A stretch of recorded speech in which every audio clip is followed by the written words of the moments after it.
Hi YouTube, Fiona Corwin. I am here tonight for the first time in 2 months, so I apologize, don't hate me. Everything is good, more or less. Um, I did finish my legal name change, got my driver's license and social security card, went to the university, updated that stuff with the registrar within a couple hours, and then took a couple of days and then went back to have my photo ID done for my student ID, and guess what? They didn't have it downloaded into their computer yet. So they pull up my photo, and of course it is the old photo, and they're understandably a little confused. So irritating. In the end, it took them 7 days to get the information into the computer. It took the IT department 10 days to get my changes done in the computer, which to me seems like way too long. But I waited 42 years, I guess, you know, another week or two is not that big a deal, right? I also completed all of the standards of care pieces I need to qualify for gender confirmation surgery under WPATH. WPATH has a list of regulations that are required, hoops, if you will, that must be jumped before one can actually qualify for gender confirmation surgery. That being said, I worked with my psychologist and my therapist to basically come up with the documentation that we needed to support their recommendation for me for GCS. So that was a great thing, and I'm glad that that's done.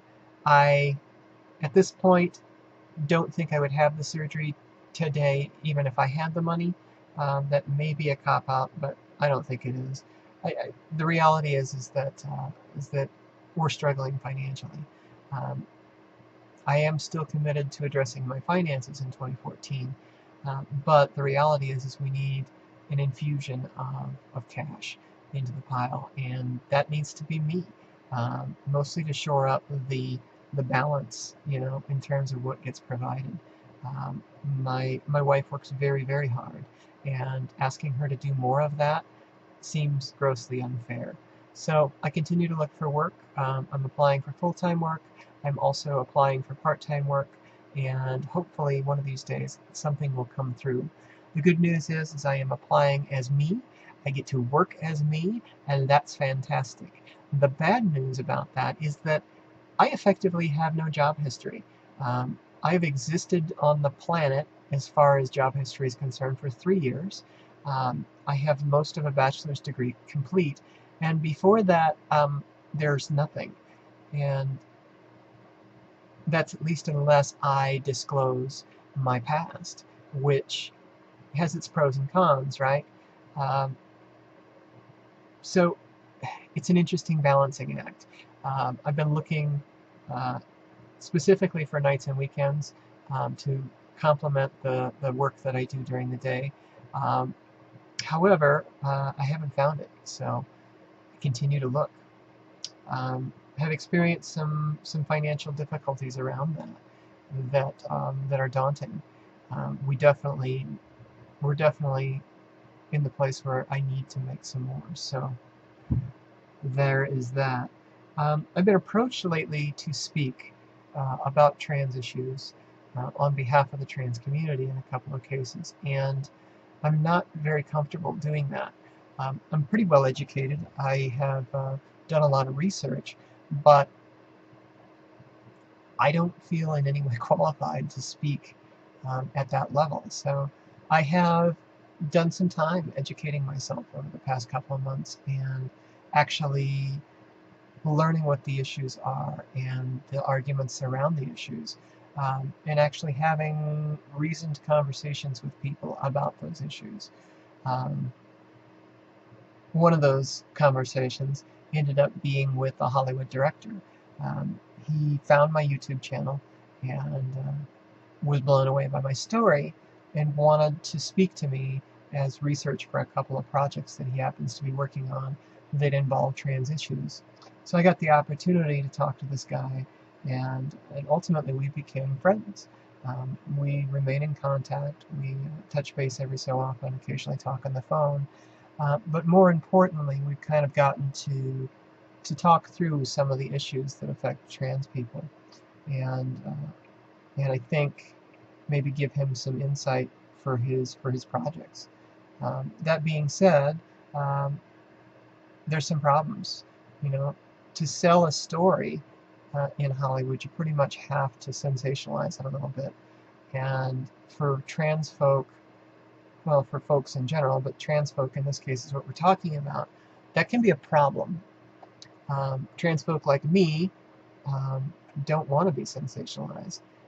Our stories are valuable, they're important to get out there, but I have kids, I have a wife, I have an ex-wife, um, I have family that I don't particularly wish to expose to the sensationalism that would arise from making my story crazy. And I can appreciate that um, not many people would want that, right? I think of Lana Wachowski and how she talks about how anonymity is like virginity. Once you lose it, it's gone. You don't ever get it back. And I think she's right. But also, like Lana, I think that I'm willing to sacrifice my anonymity for the cause of helping other people, um, but in a measured way.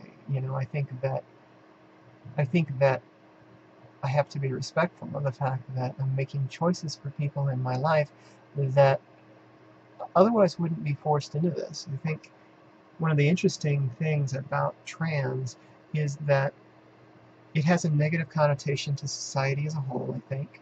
I think trans people themselves have a tendency to give it a negative connotation. We resist it, we fight it, we don't want to be it for our entire lives.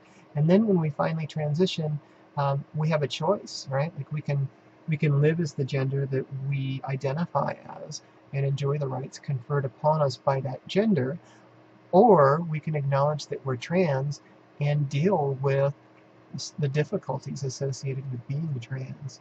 Um, for me, at least now, I think that's important. I think that being trans, being a visible trans person, is important. I think that's the only way that people get to know trans people. People get to talk to them, get to learn about them, get to respect them, get to love them. It's essential. So really, that's what I have for you tonight, YouTube. Remember, life is beautiful and every moment precious. Hug the ones you love and tell them you love them. Call your mama, she misses you. Good night.